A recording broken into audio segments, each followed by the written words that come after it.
Welcome to another Wealth Coffee Chat. Marvellous Monday. Hope you're well, folks, wherever you are. If you think it's Get Rich Quick, you're in the wrong place. This is the wrong podcast. This is the wrong life for you. Welcome to another Wealth Coffee Chat. Hope you're all awesome and well.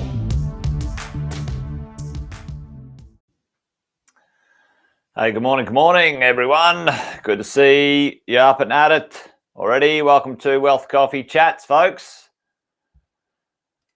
Good to see a few of the early birds up there. Shabad, already in the house. Morning to you. Do the quick intros while we're rolling along. Morning, Facebook user, whoever you are. Great to have you here behind the veil in the Facebook group. If you're out there tuning in this morning, give us a shout out in the chat. Say a quick hello. Always nice to hear from you as we get the morning going. Morning, Brad. Luke, morning, mate. How are you? Good to see you. Do the quick intros while things are warming up. Jason Witten's my name. Most of you know that, though, so that's good news. But if you don't, if you're new, welcome. Fabulous to have you here. This is a little place where we get together in the morning, a little digital place, a little Wealth Coffee Chats, talk about the world of property investing, folks. And what it takes to go the distance. It does take a bit of effort. It does take some concentration. It does take some patience and a little bit of constant checking in to go the distance in this thing we call property investing, ladies and gents. It's sometimes a little confusing, sometimes a little boring, sometimes a little too exciting. You name it. It can be a bit of all of it, but what we do each morning, we just check in, make sure we stay on track, heading towards where we want to be as property investors. Lee, there you are. Good to see you, mate. Thanks for dropping by. Another Facebook user behind the veil. And Jeff, good morning to you. Fabulous to have you here, folks. Well, this morning I thought we might talk about a couple of these crazy numbers, and maybe we'll take a little poll in the chat as we roll along. But what do you guys think? Let's have a quick conversation about these numbers. Do you know what would be your best guess, folks? What would be your best guess on these numbers here? 45.2%. That's a particularly accurate number. A 40-year low, 27 million, 18 years early. What do you think those numbers represent? To us as property investors, understanding some statistics and some bits and pieces is pretty important when it comes to, understanding how and when and why we're investing. The idea that timing the market can be important, and we'll talk about that in a little bit. But time in is probably the most important thing. At the end of the day, a combination of the both of them can be pretty good. Now, Brad's onto it. I think Brad's got one. We've got Jeff's had a crack at it. Jeff, immigration up. Vacancy rate low and population. Well, you've got a couple of them there, Jeff. Brad's got on number 3 is population. Yep. What do you guys reckon? 2, housing supply, Brad. Yep, onto it. I think I might have done 1 or 2 things on these ones before, putting this together. Morning, Cole. So And what about the first one? Does anyone know what the first one is? Anyway, let's reverse engineer these. Yes, 100%. 18 years early, the Australian population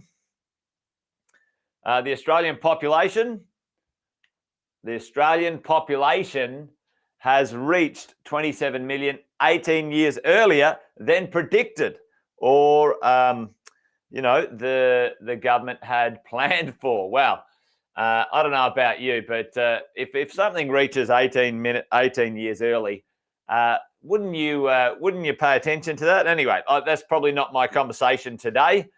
We shall see. But the population, 27 million, 18 years early. And unless you've been living under a rock, the marketplace is feeling it, right? The marketplace is feeling it. And the rewards for those who have real estate are coming and have been here for a couple of years and going to continue to come. And for those who don't, unfortunately, might be left behind or starting to struggle. All right, that's maybe one of this one here. I'll give you a bit of a tip. This one is about something that's going on out there in the world of different properties. Morning, Alison. How are you, mate? Good to see you. Jeff's giving a crack. Sounds close to rent increases Cash got last night. Yeah, you might be right. Yep. Luke, 40-year low housing starts. Yes, 40-year low. House builds, 40-year low. So our population is 27 million, 18 years early. We've got a 40-year low in construction for houses. Well, you know, what's going on? For most Aussies, a house might be out of reach even now, or into the future. Certainly first home buyers, right, folks? Used to be the idea that first home buyers would go buy an inexpensive house somewhere or whatever it might be. Oh, happy days, Alison. Alison's got a pay rise. Yep, your property's doing the work for you, Alison. Good to see. Morning, Fritz. So we've got population, we've got house build, and the top one is the gap. It's a gap between houses versus units, folks. And it's now the largest gap. It's a record gap across the nation's capitals.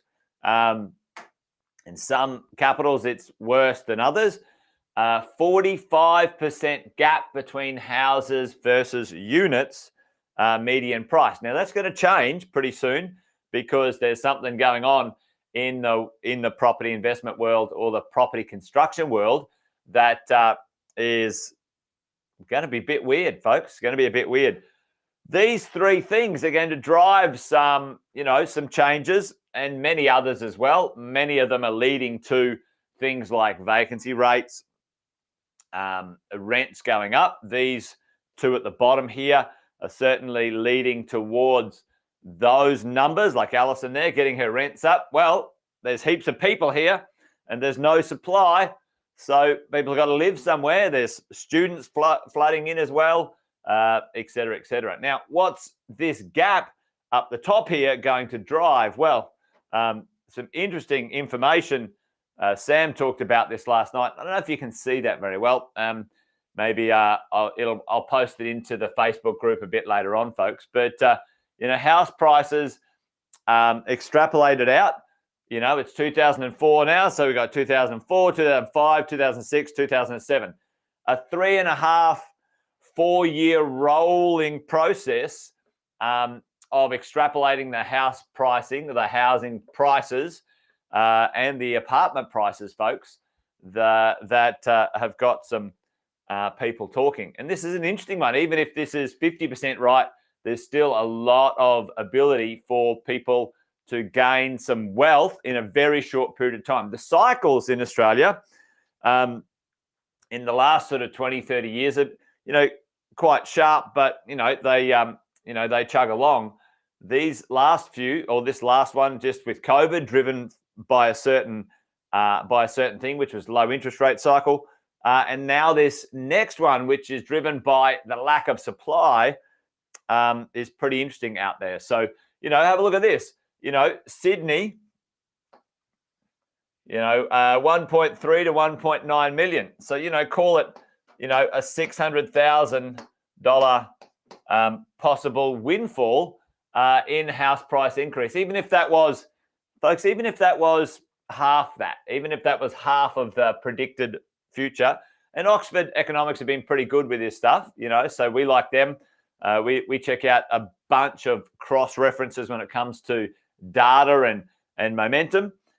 Melbourne, again, in here, close to 300K. Brizzy, 300K. Let's have a look at pretty well. Adelaide's got 200K there. Perth, 300. Hobart, 150. Canberra, 150. And Darwin's got sort of 250 there. Interesting, right? What drives this stuff? The ability for people to pay more in the world of house prices, folks. Put it in the chat. What drives the ability for someone to pay more, to pay between $150,000 and $600,000 more? All right, what's going to drive it, team? Put this in the chat. There's two things that are going to drive this. Now, well, they're a mechanism of enablement. I don't know. I'm trying to sort of not give away the answer. The underlying market factors, which is low supply, costs going up, et cetera, et cetera, et cetera, they're all kind of pushing the values anyway as we go. But there's two things that are going to drive this pricing here, right? So one thing is that wages are on the increase, all right? Wages are on the increase. Now, that's been driven by all sorts of stuff. Yes, scarcity is going to help the underlying thing, but I was trying to ask the question without giving it away. Basically, the ability for someone to service more and pay more, all right, is going to be facilitated by two things. Like this is just the gist of, writing, over 10,000 loans over the last 21 years. Me and my team, we've done 10,000 loans. When someone's wages go up, and what else goes down? What else goes down? So with wages are on the rise, which is great. Everyone's getting a pay rise. Everyone's got to navigate that because the cost of living is so high, et cetera, et cetera. But what else? Boom, lower interest rates. So the wages go up, so you get more dollars, and interest rates go down. Interest rates go down, and the gap widens here for the ability for people to pay more, folks. So already we have, scarcity, low supply, low vacancy rates, huge population, lots of competition, et cetera, et cetera. But what's happening? What are people being held back with, at the end of the day? And there's only two things: when people's wages go up and interest rates go down. And when's that going to occur, folks? Listen, this is why Oxford Economics is saying, hey, listen, I reckon over the next 3 to 4 years, this and this is going to occur. Now, the interest rate cut, how do they come up with these numbers? How does that number there, what's that, 600,000? What's the mechanism of 1.9? Anyway, let's call it 20%. Okay, let's call it a 20% increase. Might be a bit more than that. 1.9, 600, 30%. 30% increase. Let's call Sydney a 30% increase, and the rest of them close enough to 30. How does it go up 30%, right? How does the ability for someone to pay 30% more for real estate, ladies and gents? Well, when the interest rates go from, let's call it 7%, right? Let's just call it 7%. What does the interest rate have to fall by? Let's call it 30%. How far does it have to fall? Well, the cut that they're talking about is a full 2% at this point in time. 2%, maybe even 3%, folks. So when you think about the mechanism of this sort of change, this is how, in broad terms, these statistical models are way more complicated than I'm trying to make it here. But, the mechanism is, well, they've got now 30% more saving in interest. And, even in times where there's supply, most people will pay the most they can. They pay the most they can when they're shopping for real estate. They don't go, I can afford something for 2 million. So you know what? I'll buy something for $1 million. That is very rare. That's not human behavior, folks. So human behavior is, that's right, boom, Tim, all over it. The buffer rate falls and the borrowing capacity goes up. The whole thing, mechanisms like that, right? So hopefully that makes sense. What I'm saying, team, is that this is not sort of pie in the sky. These are not out of my bum type of numbers and like, oh, wow, look at this. These are real mechanisms of when the rates fall and the wages go up, that's what someone could pay. And considering the lack of supply and the booming population, there's a lot of people around who are going to pay for it, right? That's what's going to happen. That's what's going to happen, team. Now, the average Aussie, there is something floating around right now in the marketplace, which is a buyer. There's a specific buyer, and it's the largest group. It's the largest transfer of wealth ever in human history coming in this next 10 years, folks. Now, what a lot of people don't understand is this stuff, right? But in Australia, this is the largest transfer of wealth ever in Australia's history and across the Western world, folks. Who are they? Who's going to be transferring their wealth, folks? And what's transferring their wealth mean? Put that in the chat for me. Inheritance generation, dead right. So there's two things that are going to happen. There's probably over about a 15-year period, there's going to be it's already happening. It's already started right now. The downsizer does not need finance or interest rate insensitive baby boomer. Okay, downsizer, right sizer. They are paying cash, folks. They're waltzing into town. We do this up in Brisbane. We see it like all day, every day. The residential sales team up there with Owen and Brennan and the team, they're getting baby boomers waltz in and go, there's 3 million. I just sold my house in Sydney for 6 or 7. I'm downsizing. I'm paying cash for that 3-bedroom apartment because I want it, right?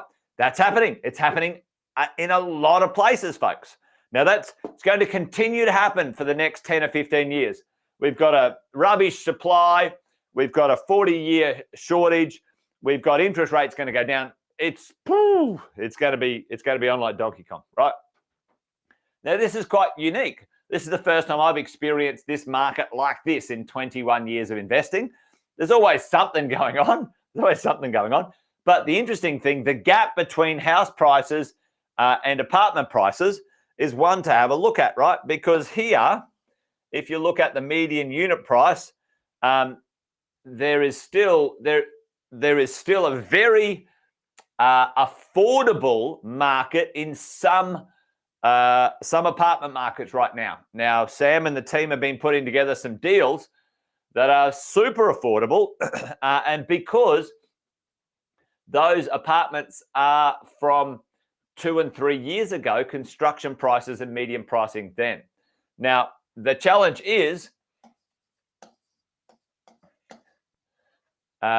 construction, the cost of constructing a house and an apartment has increased significantly, folks, over the last little bit.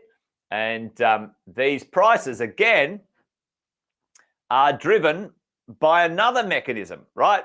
Which is the increase in the cost to construct. Right? So we've got two mechanisms. The release of money from a serviceability and borrowing capacity. And the other mechanism is the cost to construct. A brand new property launching today, all right, or being forward planned for construction and completion, let's say, launching today and being complete in 2 years, many of them are 30% or more expensive than these properties 1 to 2 years ago. Brand new, okay? That's the reality of where we are. Government's being absolute muppets when it comes to the approval process, imposing more taxes on developers.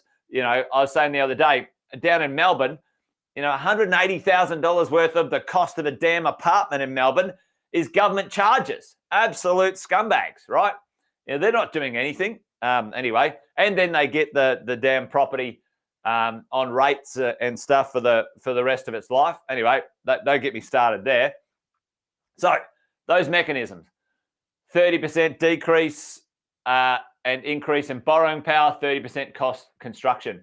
These numbers, like I'm making a call, team. I'm making a call. I actually think those numbers or those some of those spots, certainly some of the key hot spots that we know about. Yeah, exactly, Luke. Yeah. And Luke, what was the per square meter rate that was pretty sharp, 2 years ago? Right? It was 7,000 a square meter. Now it's 10,000 a square meter or more, some even 15, some 20,000 a square meter, folks. Anyway, there you go. I think some of these numbers are actually a bit low. Like I'm telling you right now, I think the apartment world, I think the house world is going to tap out. I think the houses are going to tap out, folks, because the wage is going to hold it back a little bit. Wages are going to hold it back a little bit. I don't think the houses will grow as much. But here's my call. My call is that the apartment market will pop and shine, okay? But anyway, there you go. Certainly, Sam's launched 2 projects of recent times where the square meter rate is 7,000 and 8,000 a square meter, right? Brand new, amazing properties, which are priced from 2 years ago. There's inbuilt 30% in those properties. And the difference has to narrow, Luke. Historically, that difference, folks, was floating between 20 and 30%, the difference between house and apartment prices. That's historically, if you have a look. Anyway, there you go. Lots going on. Hopefully that makes sense. Some things to think about. Certainly in the world of affordability, there's a drive right now, a growth from the affordable end of town. So if you get hold of, a combination of quality and affordability, really well priced and good quality, I think that's going to be the magic mix that'll get your equity rolling and growing pretty fast in the next little bit. Anyway, there you go. There's so much more to talk about, but I haven't got time. But join me tomorrow, folks, for another one. We'll do it again. Actually, we won't tomorrow because tomorrow is going to be hosted by Cass from from the 6-star team. He's going to take care of you tomorrow, talking all about how to maximize your rents. So make sure you dial in for that one and make it happen. Now, listen, today sometime, if you haven't already received some communication, the emails and text message are going to come out about the property summit at the middle of the year. Make sure you book your tickets. There's already been a heap booked already, so don't miss out. It's going to be fun. It's going to be awesome. Keep an eye out for that. Anyway, there you go. Done and dusted. Thanks, team. Good to see you. Awesome to hang out. Join Cass tomorrow. Till then, folks, take care. Bye for now.